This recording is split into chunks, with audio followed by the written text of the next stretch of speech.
News India देख रहे हैं आप। मैं हूं आपके साथ पूजा मोहन पांडे। बुलेटिन की शुरुआत बड़ी और अहम जानकारी के साथ। जेएनयू के स्कूल ऑफ लैंग्वेज में मारपीट हुई है। जीबीएम के दौरान छात्रों ने मारपीट की थी। दिल्ली पुलिस ने मामले का संज्ञान लिया है।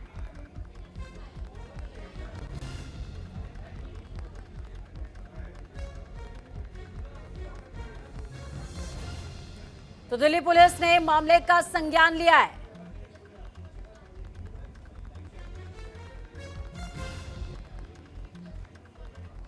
जीबीएम रिकन्वीन किया जाता है, वहां पे माफी मांगना छोड़ देता है और ऊपर से ऐसी घोष 4 नाम, हाँ खुद 4 कम्युनिस्ट नाम का अनाउंस करके ये सिलेक्ट हो गया बोल के वहां के अनाउंस करके भाग जाती है। तो वहां पे जो कार्यकर्ता है वो ये पूछ रहे थे सिर्फ कि दानिश था वहां पे। तो ये जो 4 नाम है, हाँ 6 पूरा चूज करना था, 2/3 मेजॉरिटी चूज ऑलरेडी पहले चूज किया गया था।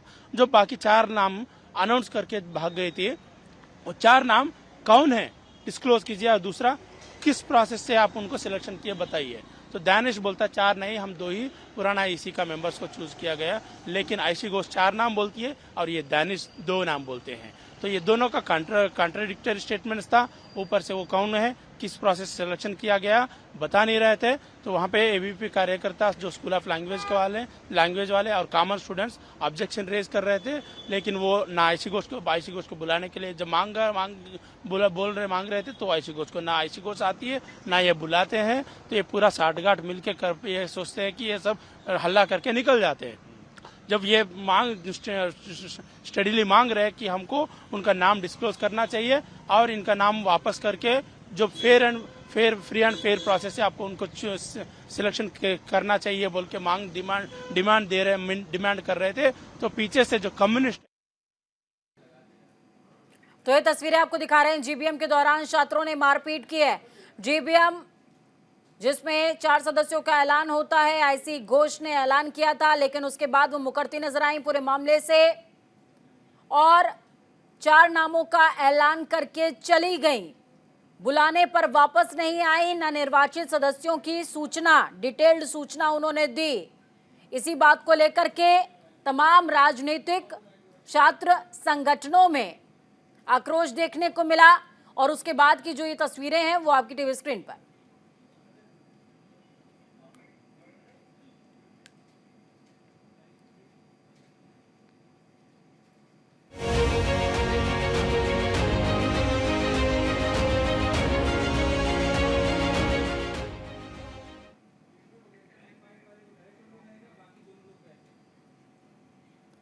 भारतीय जनता पार्टी की केंद्रीय चुनाव कमेटी यानी कि सीसी की पहली बैठक राजधानी दिल्ली स्थित बीजेपी मुख्यालय में गुरुवार देर रात शुरू हुई।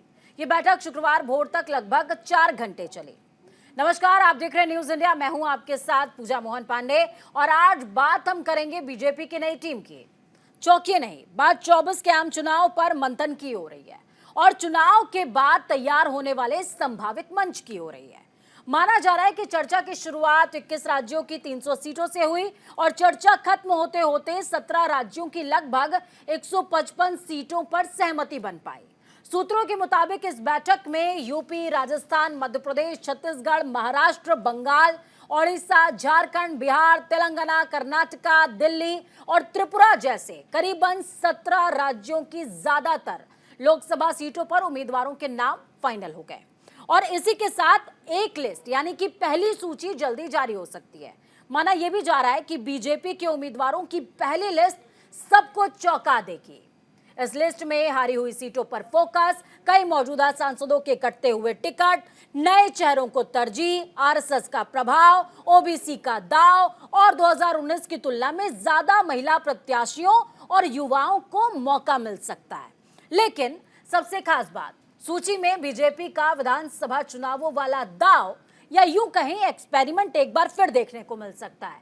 यानी कि कई राज्यों के ऐसे चेहरे जो जिताऊ हो सकते हैं, उन्हें केंद्र की सियासत या यूं कहें कि आम चुनावों के लिए प्रमोट किया जाएगा। इस तरह 24 के आम चुनावों की नई कड़ी के आगाज के लिए बीजेपी का खास प्लान देखने को मिलेगा।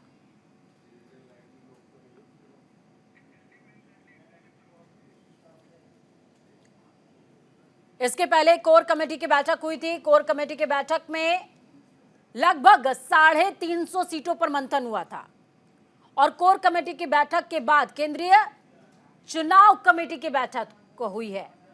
इस बैठक में पंजाब, आंध्र प्रदेश, तमिलनाडु में गठबंधन के बाद फैसला लिया जाएगा, इस बात पर सहमति बनी है। और करीबन 17 ऐसे राज्य जिनकी 155 सीटों पर नाम लगभग तय हो चुके हैं। हालांकि 21 राज्यों की 300 सीटों से शुरुआत की गई थी, लेकिन घटते घटते ये क्रम सीमित हुआ 17 राज्यों पर आकर। बैठक के दौरान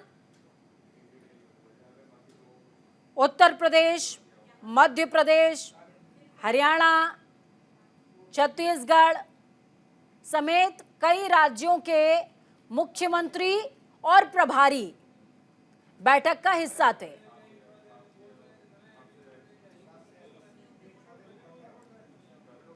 बीजेपी की अगर कार्यशैली की बात की जाए तो बीजेपी की जो कार्यशैली है वो किसी से छिपी नहीं हुई है। बीजेपी हमेशा सबको चौंकाती है। हालांकि विधानसभा चुनावों की बात की जाए बीते हुए, तो उसमें बहुत जल्द प्रत्याशियों के नाम की घोषणा हुई थी, लेकिन इस बार आम चुनावों में बीजेपी ये रिस्क लेना नहीं चाहती और कोई भी कदम फूंक फूंक कर रखना चाहती है। तलाश उस चेहरे की जो जिताऊ हो और टिकाऊ हो।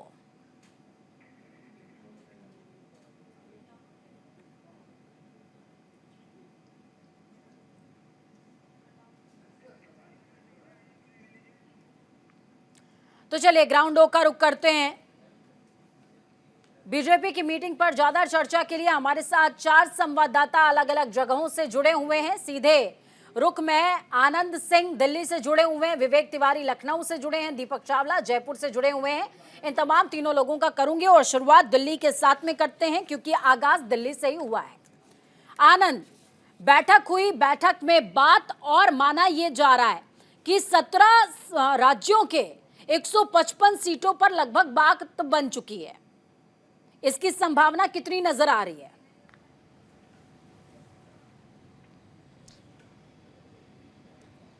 पूजा, कुछ देर पहले आप बात कर रही थी बीजेपी की टीम की, तो बीजेपी की इस बार की टीम यूथ रहेगा और उसके साथ वो नारी रहेगी जो आधी आबादी है। तमाम चीज़ों को लेकर बीजेपी ने जातीय समीकरण से शुरुआत की थी और उसके साथ साथ यूथ का जोश उसमें रहेगा और उसके साथ नारी जो कि मर्यादा और शक्ति का प्रतीक होती है, उसका भी तालमेल इस सीईसी में जोड़ा गया है। दरअसल जो सीईसी पिछली रात हुई वो शुरुआत उसकी लगभग 10:30 के बाद हुई थी और लगभग सुबह तक वो सीईसी चली, जहां तमाम राज्य हैं जिसमें से बीजेपी शासित कई राज्य हैं और उसके साथ साथ जहां बीजेपी सरकार में नहीं है।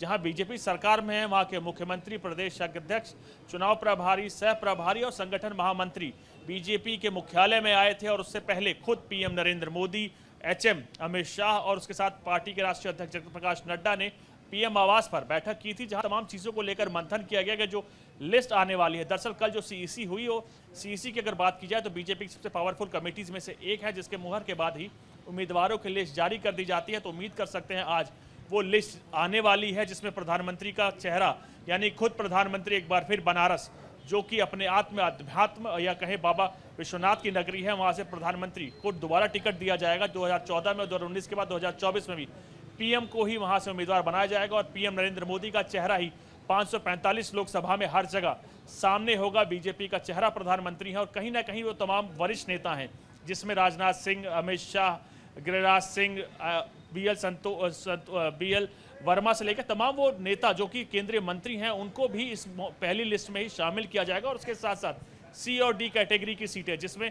लगभग 150 के लगभग जो उम्मीदवार हैं जो बीजेपी 2014 और 19 में हार गई थी, उन सीटों पर भी मंथन किया गया। और उसके साथ साथ वो सीटें भी थी जिसमें बीजेपी जीती तो है लेकिन मार्जिन बेहद ही कम था। तो इन तमाम कवायद को लेकर बीजेपी हर संभव कोशिश कर रही कि एक एक सीट पर मंथन किया जा सके और वो उम्मीदवार जो कि जाति समीकरण के अनुसार, महिला के अनुसार, रिजर्वेशन के अनुसार, और कहीं ना कहीं बीजेपी कोशिश कर रही है कि एक अनुभव नेता जो कि वरिष्ठ नेता है, उनके अनुभव के साथ मोदी सरकार में वो जोश भी हो, यानी यूथ भी उसमें हो और उसके साथ साथ महिला जो कि देश की आधी आबादी है, कहीं ना कहीं उसको भी बराबर प्रतिनिधित्व मोदी सरकार में मिले, और यही कारण है कि उनके तमाम वरिष्ठ नेताओं को और उसके साथ साथ महिलाओं को ज़्यादा हिस्सेदारी देने को लेकर लगातार कवायद की जा रही है। और अगर इस बार की बात की जाए तो तमाम वरिष्ठ नेता जो कि पहले राज्यसभा से आते थे, उनको पहले ही कह दिया गया था कि आपको लोकसभा से चुनाव लड़ना है, और कहीं ना कहीं एक कॉन्स्टिट्यूंसी को आपको अपने निगाहों में रखना है जिससे आपको उतारा जाएगा, और जिससे मोदी सरकार को कहीं ना कहीं पार्टी को भी मदद मिलेगी, क्योंकि लोकसभा में स्ट्रांग होगी। क्योंकि वरिष्ठ नेता जब उतरता है तो कहीं ना कहीं उसकी जीत की दावेदारी प्रबल होती है और उम्मीद भी ज्यादा की जाती है, तो उसी के चलते कहीं सरकार प्रबल होगी। उसके साथ साथ मोदी सरकार बनाने में एक बार फिर, क्योंकि जो उनका नारा है अब की बार 400 पार, उसमें भी मदद मिलेगी। बिल्कुल। चलिए, विवेक तिवारी हमारे साथ में जुड़े हुए हैं।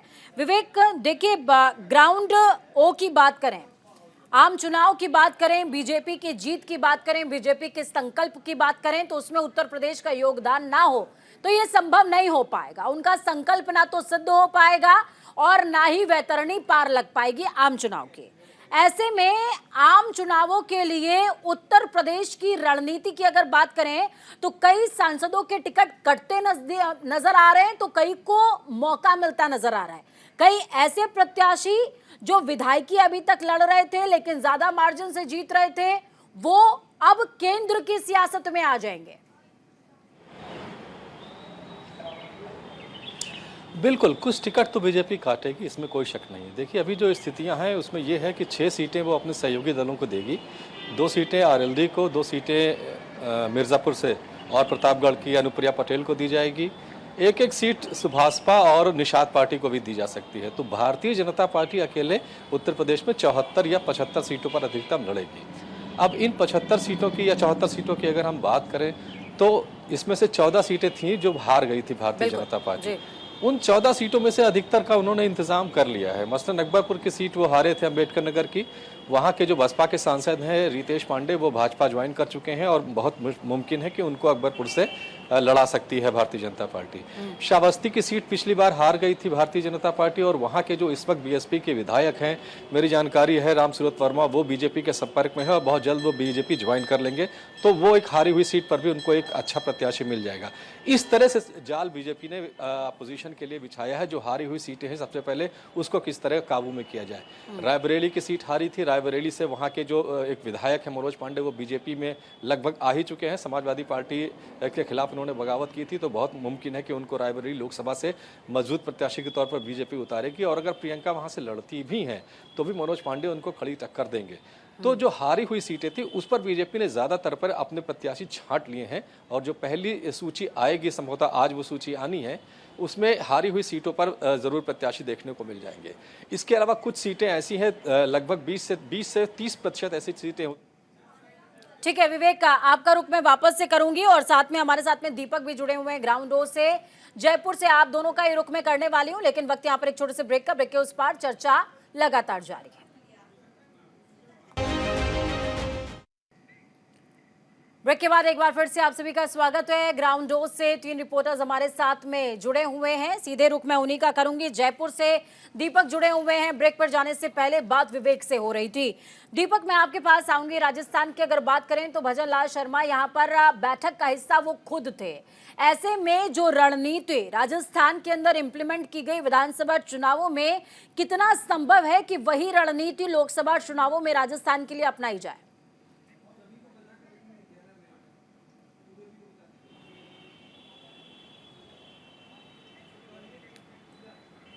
ठीक है, विवेक हमारे साथ जुड़े हुए। मैं विवेक के पास वापस जाऊंगी। दीपक का संपर्क हमसे टूट गया, एक बार फिर से कोशिश होगी कि उनसे जुड़ा जाए। दीपक जी, देखिए, महिला प्रत्याशियों की बात हो रही है। महिला प्रत्याशी पिछले चुनावों में लगभग 70 थी, लेकिन इस बार इनकी, माफ कीजिएगा, 53 महिलाओं को पिछली बार टिकट मिला था 2019 में, जिनकी तादाद अब बढ़ा करके लगभग 70 कर दी जाएगी। और इसमें उत्तर प्रदेश से प्रबल कैंडिडेट के तौर पर कौन कौन हो सकते हैं? आपकी दृष्टि में वो कौन है जिताऊ महिला कैंडिडेट जिन पर बीजेपी दाव चल सकती है?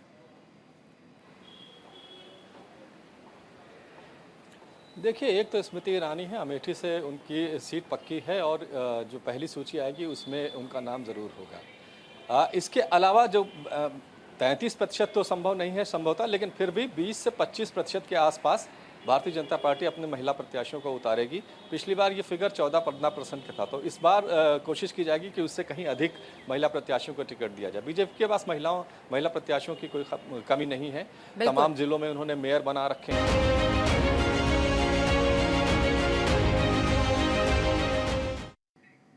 ब्रेक के बाद एक बार फिर से आप सभी का स्वागत है। चर्चा लगातार जारी है कि आखिरकार बीजेपी का आम चुनावों के लिए ये खास प्लान कितना ज्यादा खास है। बीजेपी की एक नई टीम देखने को मिलेगी। चर्चा पर वापस जाएंगे, लेकिन उससे पहले 8 वो तस्वीरें आपको दिखाएंगे जो बेहद खास हैं। वो तस्वीरें जिस पर आपकी नजर होनी चाहिए। प्रधानमंत्री नरेंद्र मोदी, इधर से देखना शुरू करिए। प्रधानमंत्री नरेंद्र मोदी, उसके बाद बीजेपी के चाणक्य कहे जाते हैं अमित शाह इस बैठक के लिए पहुंचे। इसके बाद इधर देखिए, भजन लाल शर्मा नव नियुक्त या यूं कहें कि नव निर्वाचित मुख्यमंत्री हैं राजस्थान के। भजन लाल शर्मा पहुंचे। पुष्कर सिंह धामी उत्तराखंड, अश्योर्ड है उत्तराखंड को लेकर के बीजेपी। पुष्कर सिंह धामी पहुंचे हुए थे। सीएम योगी आदित्यनाथ पहुंचे। शिवराज सिंह चौहान इस बैठक का हिस्सा बने। विष्णुदेव साय छत्तीसगढ़ के नव नियुक्त मुख्यमंत्री हैं, वो भी इस बैठक का हिस्सा बने। और इसके बाद सीईसी यानी कि केंद्रीय चुनाव कमेटी की बैठक शुरू हुई। बैठक में जो मंथन के बाद अमृत निकला वो सभी को चौंकाने वाला है। चर्चा पर वापस जाएंगे। हमारे तीनों ही जो संवाददाता हैं वो ग्राउंड 2 से लगातार जुड़े हुए हैं। दीपक का रुख मैं करूंगी। दीपक का राजस्थान से जुड़े हुए हैं। उससे पहले विवेक तिवारी के पास में जाऊंगी। विवेक जी, देखिए, हम महिलाओं पर लगातार चर्चा कर रहे थे और आपकी बात अधूरी रह गई थी। बात अपनी पूरी कर लें। जी हाँ, देखिए, पिछली बार बीजेपी ने 10 महिला प्रत्याशियों को उतारा था, जिसमें से 8 जीत करके आई थी। अनुप्रिया पटेल तो सहयोगी दल में थी, लेकिन जो सीटें बीजेपी ने लड़ी थी उसमें से 10 महिला प्रत्याशियों को उतारा था, 8 उसमें से जीती थी। इस बार माना जा रहा है कि परफॉर्मेंस के आधार पर कुछ लोगों के टिकट कटेंगे। जैसे संघमित्रा मौर्य का बताया जा रहा है कि बदायूं से उनकी जगह पर दिव्या वर्मा लड़ेंगे। हेमा मालिनी का भी डाइसी है मामला, शायद मथुरा से बीजेपी किसी और प्रत्याशी को उसके दिमाग में है। तो ये सारी चीज़ें हैं। चाहे रीता बहुगुणा जोशी हैं, उनकी सीट भी, उनका टिकट भी शायद कट रहा है। उनके बेटे चूंकि समाजवादी पार्टी में चले गए थे, तो जाहिर बात है रीता बहुगुणा जोशी को लेकर भी संशय है। तो बहरहाल, लेकिन फिर भी बीजेपी चूंकि नारी शक्ति वंदन अधिनियम को लेकर जिस तरह से मैदान में उतरी हुई है, महिलाओं की मीटिंग्स कराई जा रही हैं, इस अधिनियम के बारे में चर्चा की जा रही है, उसे देखते हुए लगता है कि महिला प्रत्याशियों को तरजीह दी जाएगी। और 33% नहीं तो 25 से 30% जरूर महिला प्रत्याशियों को सूची में आप देख पाएंगी। बिल्कुल। चलिए, आनंद हमारे साथ में जुड़े हुए हैं। आनंद, देखिए, 60 से 70 सांसदों के टिकट इस बार कट सकते हैं, ये बताया जा रहा है। लेकिन अब टिकट कटने में ट्विस्ट क्या है? ट्विस्ट ये है कि करीबन ओबीसी चेहरे जो ज्यादातर हैं उनको सुरक्षित रखा जाएगा, क्योंकि पिछली बार 303 सीटों में से 85 ओबीसी सांसद जीत करके वो सदन के अंदर पहुंचे थे। इस बार भी ओबीसी को तरजीह बीजेपी देने वाली है। 70 के टिकट कटेंगे, लगभग 70 के, लेकिन ओबीसी सुरक्षित है।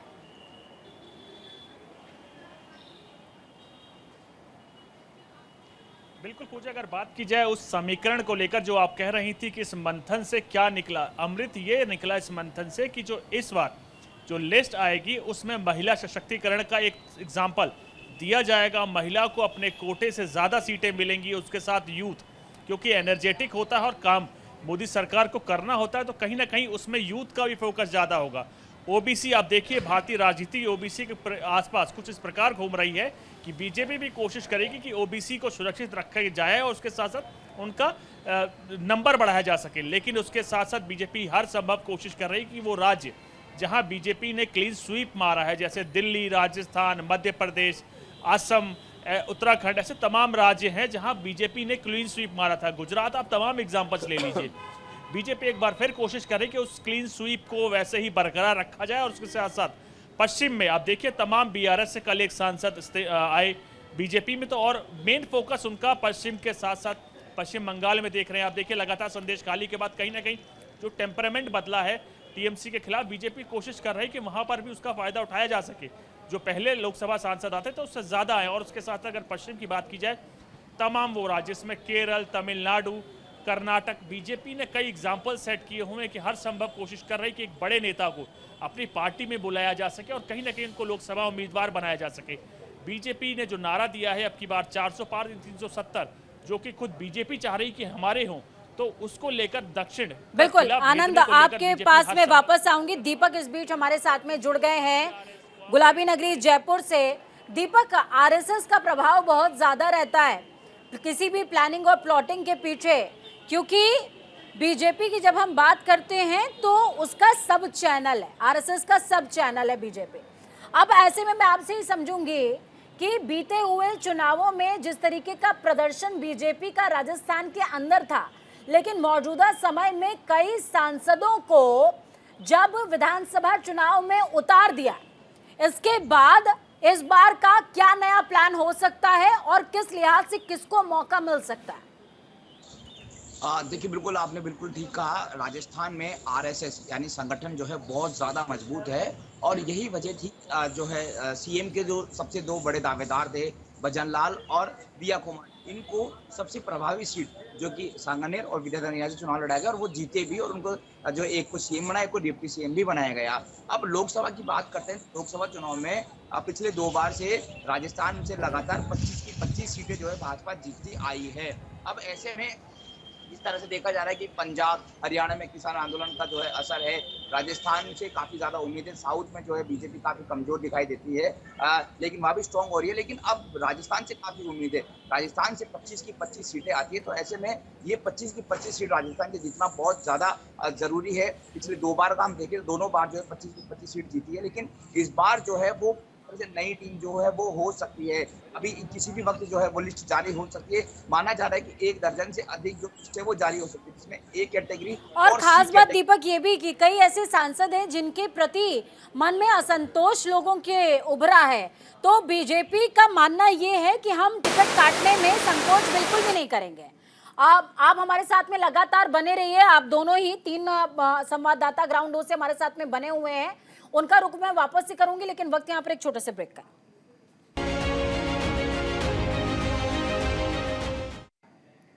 ब्रेक के बाद एक बार फिर से आप सभी का स्वागत है। चर्चा लगातार जारी है। संवाददाता ग्राउंडों से हमारे साथ लगातार जुड़े हुए हैं। विवेक तिवारी, आनंद सिंह और दीपक चावला ग्राउंड जीरो से जुड़े हुए हैं। रुख में सीधे विवेक तिवारी का करूंगी। विवेक तिवारी लखनऊ से जुड़े हुए हैं। विवेक जी, कई सांसदों के टिकट इस बार कट सकते हैं माना जा रहा है। इसमें राजनाथ सिंह का भी नाम गाहे बगाहे सुनाई देता है। हालांकि कई जो राजनीतिक विशेषज्ञ हैं उनका कहना है कि राजनाथ सिंह का टिकट पिछली बार ही कट जाता, लेकिन आरएसएस की वजह से बच गए। इस बार क्या लग रहा है?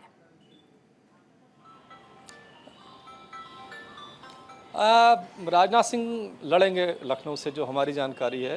उनका नाम पहली ही सूची में आ जाएगा, जो सूत्र बता रहे हैं। हालांकि लिस्ट का इंतजार करना चाहिए, लेकिन राजनाथ सिंह लखनऊ से चुनाव लड़ रहे हैं। जिस तरह की सक्रियता उनकी हाल फिलहाल के दिनों में रही है और शुरू से रही है, उसको देखते हुए नहीं लग रहा कि उनके नाम पर या लखनऊ की सीट पर कोई संशोधन हो सकता है।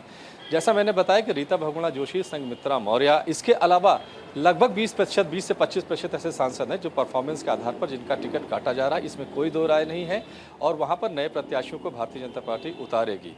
आज जो लिस्ट आने वाली है उसमें माना जा रहा है कि 1/4 यानी कि 20 के आसपास प्रत्याशी आज घोषित कर दिए जाएंगे और उसके बाद फिर धीरे धीरे करके फेज वाइज वो प्रत्याशियों के नाम भारतीय जनता पार्टी घोषित करेगी।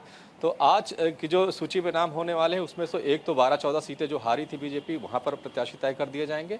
कुछ सीटें जिन पर बिल्कुल नाम फाइनल है, जैसे वाराणसी की सीट है, लखनऊ की सीट है, अमेठी की सीट है, इन सीटों के नाम भी पहली सूची में हो सकते हैं। तो जहां तक आपने प्रश्न किया राजनाथ सिंह का, जो जानकारी भारतीय जनता पार्टी के सूत्र हमको बता रहे हैं, राजनाथ सिंह का टिकट नहीं कटेगा, वो लखनऊ से इस बार फिर चुनाव लड़ेंगे। ठीक है विवेक जी, देखिए 14 सीटों पर फोकस की बात कर लेते हैं। देखिए अगर ऑल ओवर इंडिया की बात कर ली जाए तो पूरे भारत के अंदर 153 लगभग ऐसी सीटें हैं जिस पर माना जाता है कि बीजेपी ने अभी तक लगभग 2 बार से जीत तो बिल्कुल ही दर्ज नहीं की है, जिनमें उत्तर प्रदेश की वो 14 सीटें जिन पर बीजेपी का खास फोकस रहेगा और पहली सूची में उनके नाम हो सकते हैं।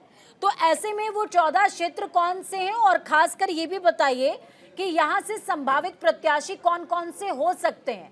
ज्यादातर के नाम आपने गिना दिए कि क्योंकि बीजेपी इस बार ये भी परहेज नहीं करेगी कि दूसरे दलों से कैंडिडेट लाना पड़े तो भी कोई दिक्कत नहीं, चेहरा जिताऊ चाहिए।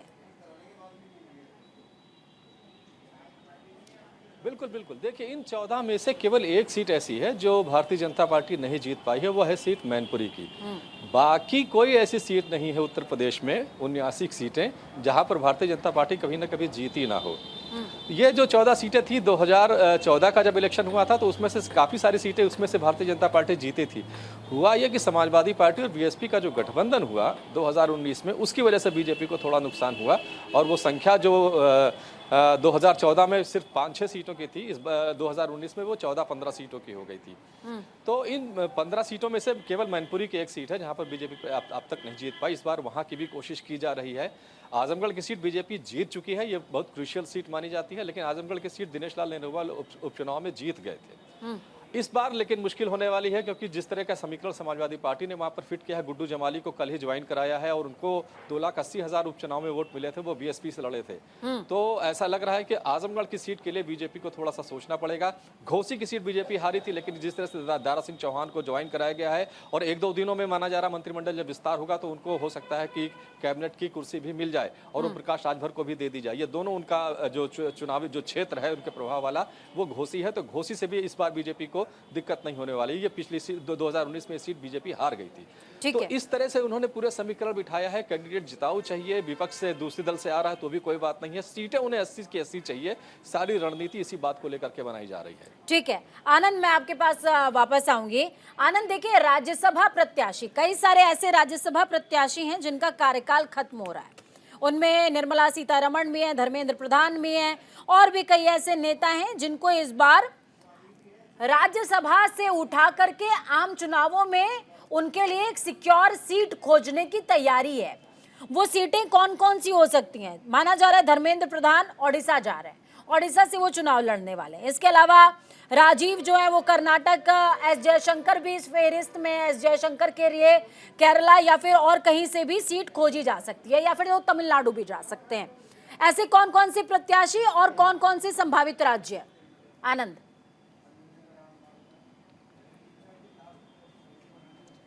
बिल्कुल, अगर पूजा बात की जाए रणनीति की तो बीजेपी ने इस चीज का खुलासा पहले ही कर दिया था। अपने तमाम वरिष्ठ नेताओं को जो कि केंद्रीय में मंत्री हैं उनको बता दिया गया था कि आप 2 बार से राज्यसभा से आ रहे हैं और तीसरी बार आपको लोकसभा ही जाना होगा। दरअसल कारण ये है कि लगातार राज्यसभा से आने के चलते उनकी तमाम क्रेडिबिलिटी पर सवाल उठता है और बीजेपी कहीं ना कहीं कोशिश कर रही है कि इतने बड़े नेता जब लोकसभा से होकर आएंगे तो वो पार्टी के हित में भी होगा और उस नेता के भी हित में होगा। और यही कारण है कि तमाम नेताओं को पहले बता दिया गया था कि आपको अपनी एक सीट चुन लीजिए, जिसके बाद आपको उसी से आना है। और यही कारण है कि तमाम वरिष्ठ नेता निर्मला सीतारमण, धर्मेंद्र प्रधान से लेकर राजीव चंद्रशेखर से लेकर तमाम वो नेता, उनको एक सीट पहले पीयूष गोयल से लेकर तमाम वो नेता हैं जिनको पहले ही सुनिश्चित कर दिया था कि आपको लोकसभा चुनाव लड़ना है। जिसके बाद से आप देखिए तमाम वरिष्ठ नेता ने राज्यसभा का जो कार्यकाल था उसको एक्सटेंड करने से मना कर दिया और कहीं ना कहीं लोकसभा की तरफ आगे बढ़ रहे हैं। दरअसल बीजेपी की रणनीति है कि उसके तमाम नेता जो कि केंद्र में मंत्री हैं और कहीं ना कहीं अपना एक वर्चस्व रखते हैं, तो वो लोकसभा से जब जीत कर आएंगे तो वो पार्टी के हित में भी होगा, उस नेता के हित में होगा और सरकार के भी हित में होगा। यही कारण है कि देखिए राज्यसभा का जो चुनाव हुआ, आपने कई उसमें नए चेहरे देखे। अगर सुधांशु त्रिवेदी को छोड़ दिया जाए और तमाम 1-2 लोगों को छोड़ दिया जाए तो बाकी जो चेहरे वो फर्स्ट टाइम है राज्यसभा मेंबर। तो कहीं ना कहीं बीजेपी सोच रही है कि जो सीनियर नेता हैं उनको लोकसभा से लाया जाए और जो नए हैं, जो पॉलिसीज डिसाइड करते हैं, पार्टी की प्लानिंग देखते हैं, कहीं ना कहीं रणनीति देखते हैं, उनको राज्यसभा के तहत अगर लेकर आए जो, जिससे दोनों के लिए फायदा रहेगा, पार्टी के लिए भी फायदा रहेगा और उसके साथ साथ नेताओं के लिए भी फायदा रहेगा। और यही कारण है कि आप देखें निर्मला सीतारमण को हो सकता है कि तमिलनाडु से लड़ाया जाए या कर्नाटक से लड़ा जाए। तो कहीं ना कहीं दक्षिण किले को भेदने को लेकर हर संभव बीजेपी कोशिश कर रही है, क्योंकि दक्षिण ही वो किला है जिसको लेकर अभी कर्नाटक के आगे बोल दिया जाए तो बीजेपी कहीं ना कहीं उतना विस्तार नहीं कर पा रही है। बीते चुनावों में जिस तरीके से दक्षिण के अंदर आनंद वोट परसेंटेज इंक्रीज हुआ है बीजेपी का, वो भी किसी से छिपा नहीं हुआ है और शायद यही वजह है कि बीजेपी दावा इस बात का कर रही है कि साउथ के अंदर उनकी सीटों में इजाफा हो सकता है। चर्चा लगातार जारी रखेंगे, लेकिन वक्त यहां पर एक छोटे से ब्रेक का है।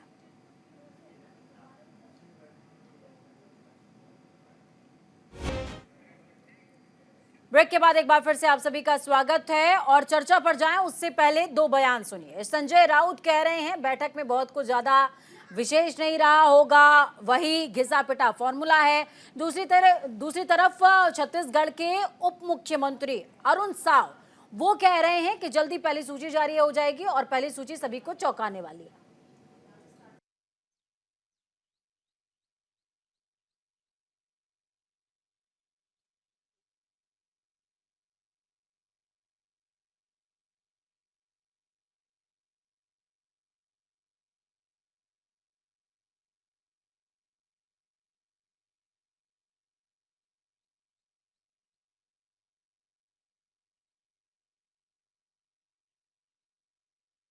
आसक्ति है।